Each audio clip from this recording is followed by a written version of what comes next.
I got this kit from Broken Tractor. This is a single piece piston. I'm guessing the split piston is probably split in the middle, and the center seal is going to be different, but it's going to have two bearings, a rubber spacer for the seal, and then the piston seal.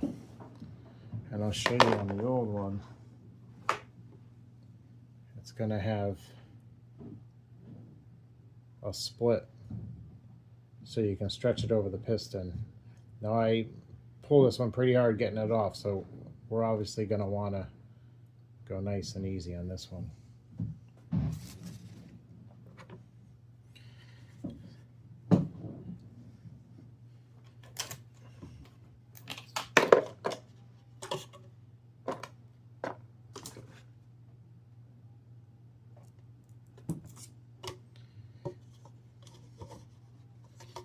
So I'm going to just put a little oil on this so that way it's not totally dry going on there.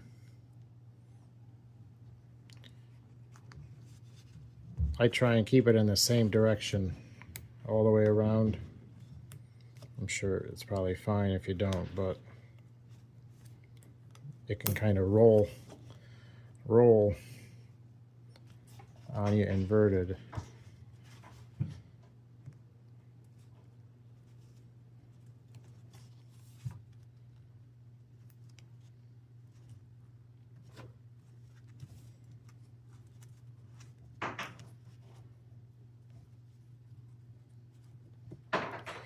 Of course, now it's on the slippery side.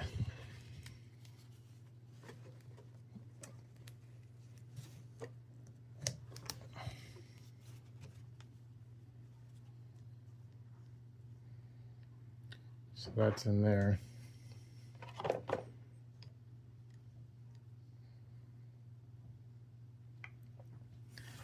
It's kind of looser than I remember the other ones, but this is the right kit. So this one, we're just gonna stretch it just enough to get it over. I don't know if putting this putting the bearing might make it, or the bushing might keep it a little bit from going in the groove there. I don't remember how I did the last one, but so we're just going to go the bare. It is a little bit raised. I'm going to take this out quick. So I'm just going to go the bare minimum required to slip it over.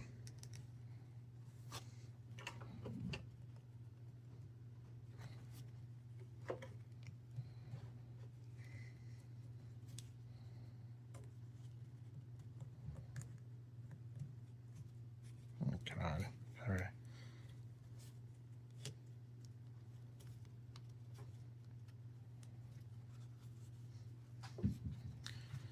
So you don't want to bend that too much, and then the bearings can go on here. Not the bearing, yeah, this is the bearings. This is so it doesn't drag in the piston. So that's pretty much that for the piston section. I cleaned it with brake cleaner before I started any of this.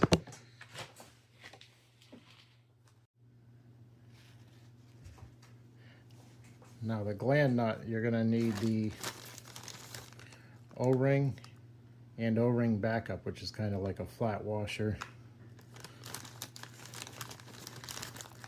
The U-seal, which is the main hydraulic seal on this side. The bearing.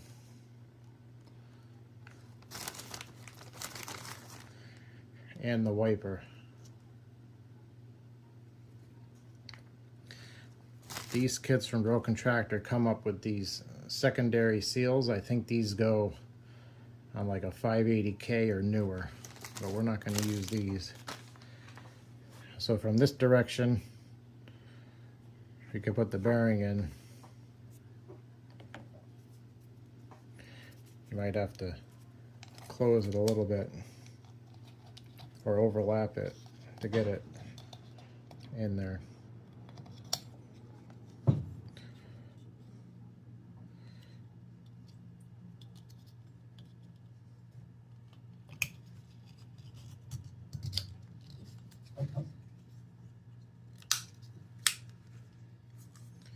Alright, so that's fully seated in there.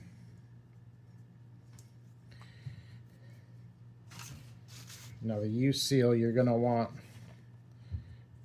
the U facing hydraulic pressure, which is this side of the nut, because you figure the hose is here pushing the ram down, so the U is going to be up, so that fluid expands this against the nut and the shaft.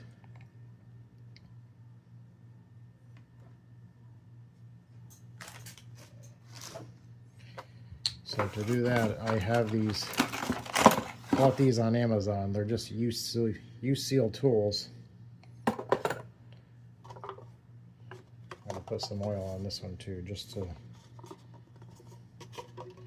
it's not dry. I think I used the medium set.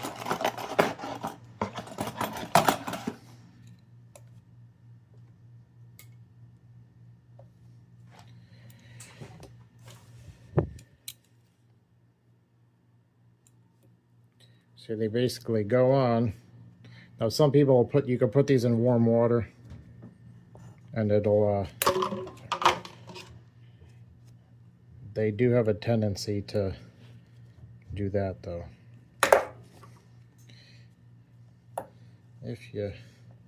The first one I did by hand just makes your life a little bit easier.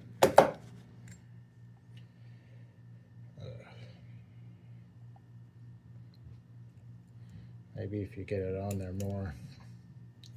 This is going to be super clumsy, especially now that it's got oil all over it. This wasn't such a good idea.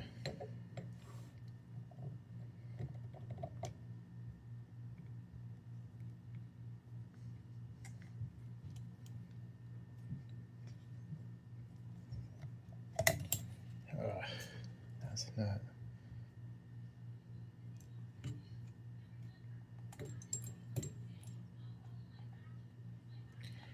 A premium tool might do a little bit better job, I'm not sure.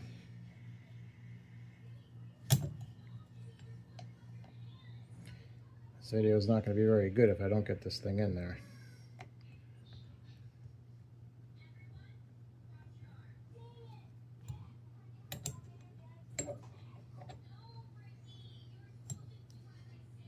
God damn it.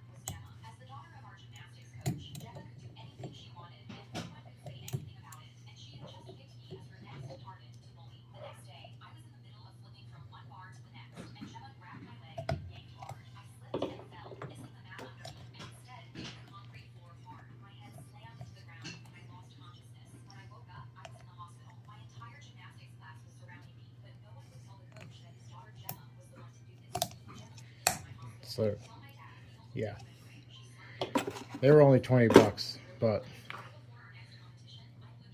maybe I shouldn't have pre-lubed this thing.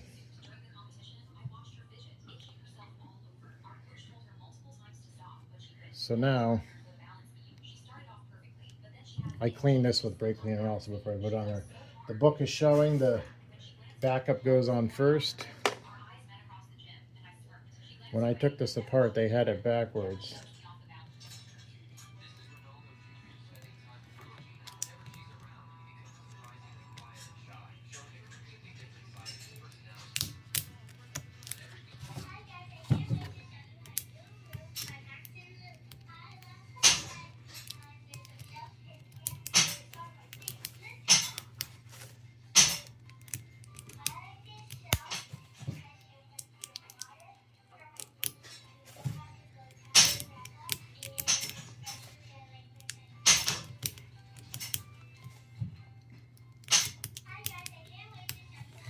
And you get to push it over all these threads.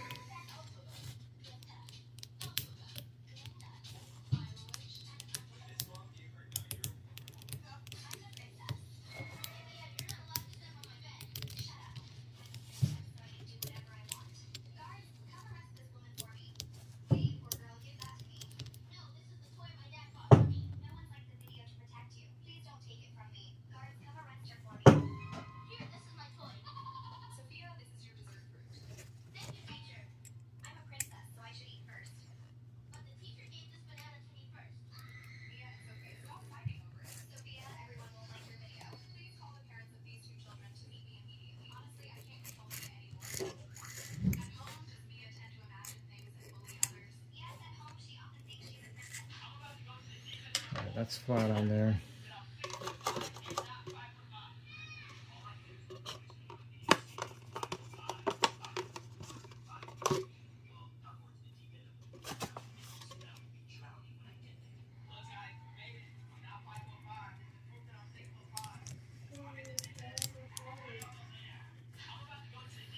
All right.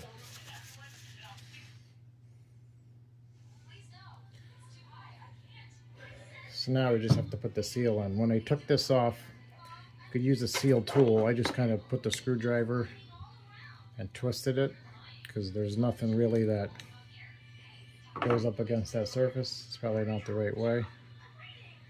So the wiper goes the opposite that the U-seal did because we want this to wipe the piston as it comes back in. If you put it this way, the taper's going in. So this this is similar to an axial seal. You're gonna press it in with like a seal driver.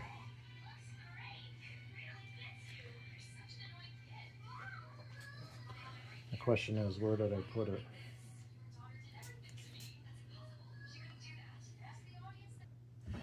So the pusher itself is below the steel of the wiper, so I just used something flat, but a seal driver would work.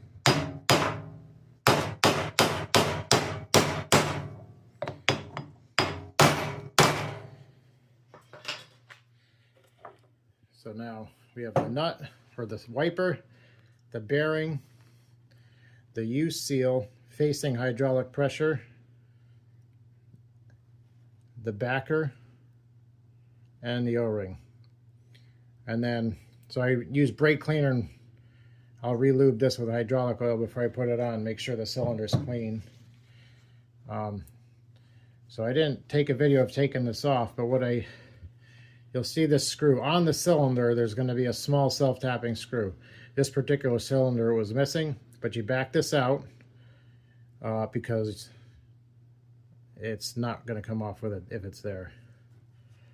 You're going to need a gland wrench. I got mine from Broken Tractor because it was kind of middle price range. Amazon has some, as well as like the OTC one. I think was 120 bucks. I think mine was 65. Mine has 1/4 inch and 5/16 drive pins. Some of them are 218 and 1/4 inch. So they recommended the 1/4 5/16 for mine because the outrigger cylinders I know have a bigger tube, but the same size rod. Because I actually went to rebuild this, I had the wrong seal kit. So these actually weren't bad getting off. You can use a pipe wrench if you're desperate, but these came off really easily. I did not have a problem. I broke these free while they were still. I brought the bucket down to a resting position. I broke these free and turned them out like halfway while they were still attached.